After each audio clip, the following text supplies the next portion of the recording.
Bwana Yesu asifiwe. Leo tunaendelea na ujumbe wetu wa neno la Mungu ambao unasema siku za mwisho, nyakati za mwisho, nyakati ambazo zilitabiriwa. Watu wengi, upendo wa wengi utapoa. Zitakuwa ni nyakati ambazo zitajitokeza roho zinazodanganya, roho zidanganyazo. Haleluya, Bwana Yesu asifiwe. Tukasome Timotheo wa kwanza sura ya 4 na mstari ule wa kwanza. Basi Roho anena waziwazi ya kwamba nyakati za mwisho wengine watajitenga na imani, wakisikiliza roho zidanganyazo na mafundisho ya Shetani, kwa unafiki wa watu wasemao uongo, wakichomwa moto dhamiri zao wenyewe, wakiwazuia watu wasioe na kuamuru wajiepushe na vyakula ambavyo Mungu aliviumba vipokewe kwa shukrani, na walio na imani wenye kuijua hiyo kweli. Bwana Yesu asifiwe. Hizi ni nyakati za mwisho. Kipindi hichi ni nyakati za mwisho. Ni nyakati za mwisho, ni nyakati za hatari sana. Sasa hivi imefikia mpaka manabii wanasema uongo, wanatabiri uongo. Mtu anakuja na kuambia kwamba Mungu anasema Tanzania yetu kutatokea hii, serikali itatokea hii. Unakuta nabii anatabiri uongo na kitu hakitokei. Hao manabii ni waganga wa kienyeji tu, si kweli. Maanake nabii kazi yake ni kujenga watu. Nabii sana sana atatoa jumbe ambazo kweli zitatokea hivyo. Nabii ni jicho la Mungu. Nabii hasemi uongo. Sasa hao wengine ni roho tu zinazodanganya. Sasa nabii mpaka nakutabiria mambo ya mpira wapi na wapi, huko ni kukosa ufahamu. Nabii anaingia mpaka kwenye mambo ya mpira kabisa, anatabiri. Lengo la kufanya hivyo ni nini? Ni kutaka sifa? Ni kutaka umaarufu?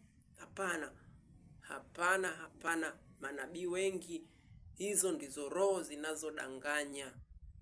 Mwanadamu usipotoshwe. Manabii wamekuwa wa uongo ni wengi. Wengi wako kwa ajili ya kutafuta pesa, maslahi. Lakini mimi nakuambia wewe ambao unanisikia, ni bora uikomboe roho ya mwanadamu. Maanake roho ya mwanadamu ina thamani kuliko hata hizo pesa ambazo unataka kuchukua na kuiharibu roho ya mwanadamu. Roho ya mwanadamu ni roho aliyoiumba Mungu, ni ya thamani. Hivyo Mungu huwa anaangalia roho yake. Sasa wewe usiwepo kwa ajili ya kudanganya wengine ili utafute tu hizo pesa. Angalia sana na umuogope Mungu. Muogope sana Mungu. Manabii wengi wanajiita manabii lakini sio manabii. Lengo lao wanataka wapate pesa, wapate ugali, wapate chakula. Lakini mimi nakwambia hayo mambo unayoyafanya yaache. Yaache. Wala Mungu hapendezwi nayo. Bwana Yesu asifiwe. Wewe mtumishi wa Mungu, wewe unayejiita mtume, wewe unayejiita nabii, lakini Mungu mwenyewe hajakuita. Kuna ambao kweli ni mitume na wanajiita mtume na nabii, lakini kweli Mungu kamuita. Lakini mwingine yuko tu kwa ajili ya maslahi, ili akijulikana kwamba ni mtume na nabii, anajua kwamba atapata pesa. Bwana Yesu asifiwe. Muogope sana Mungu. Muogope sana Mungu. Na uangalie nini hayo unayofanya baada ya hayo. Matokeo yake utapata nini? Sikiliza nikwambie, hata ukitaka kutafuta pesa hazitakupeleka mahali popote. Cha thamani wewe ambaye umewekwa kwa ajili ya kuwa mtumishi wa Mungu, cha thamani kwako, kama Paulo anaposema kwamba nimevipiga vita vilivyo vizuri vya imani, mwendo nimeulinda, na imani nimeilinda, na mwendo nimeumaliza. Kwa hivyo ndivyo vitu vya muhimu kwako mtumishi. Hayo mengine achana nayo. Ukisoma katika Ufunuo ile sura ya 2 na mstari ule wa 4, anasema lakini nina neno juu yako, ya kwamba umeuacha upendo wako wa kwanza. Basi kumbuka ni wapi ulipoanguka, ukatubu, ukafanye matendo ya kwanza. Lakini usipofanya hivyo, naja kwako, nami nitakiondoa kinara chako katika mahali pake usipotubu. Haleluya. Mungu anasema pia, wewe mtumishi, yawezekana Mungu alikuita katika wito na huduma hiyo, lakini kwa sababu ya tamaa ilipokuingia na kuanza kutaka pesa, uliacha ule upendo wako wa kwanza. Ulikuwa unampenda Mungu. Upendo wa kwanza ni ule wakati umeingia katika wokovu. Wewe mtumishi wa Mungu unatumika, wewe ni mchungaji, ni mtume, ni nabii, ni mwalimu, ni mwinjilisti, ulikuwa unatumika, ulikuwa unampenda Mungu.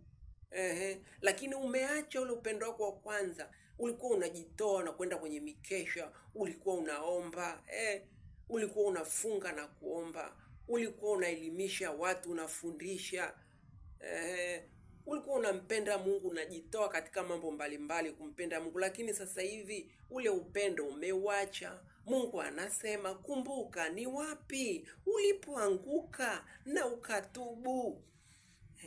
Kumbuka ni wapi ulipoanguka na ukatubu. Hiko nafasi bado kwa Mungu, maana Mungu ni mwenye rehema na amejaa neema siku zote na anafadhili. Ni wakati wa kubadilika.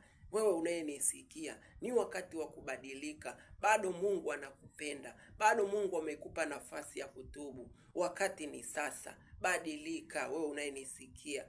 Badilika. Anasema, nasi tukitenda kazi pamoja naye, toasi msipokee neema ya Mungu bure. Asema wakati uliokubalika ni sasa na saa ya wokovu ni sasa. Nami nakwambia saa ya wokovu ni sasa na wakati uliokubalika ni sasa. Badilika, badilika. Mungu anakuhitaji ubadilike. Amena.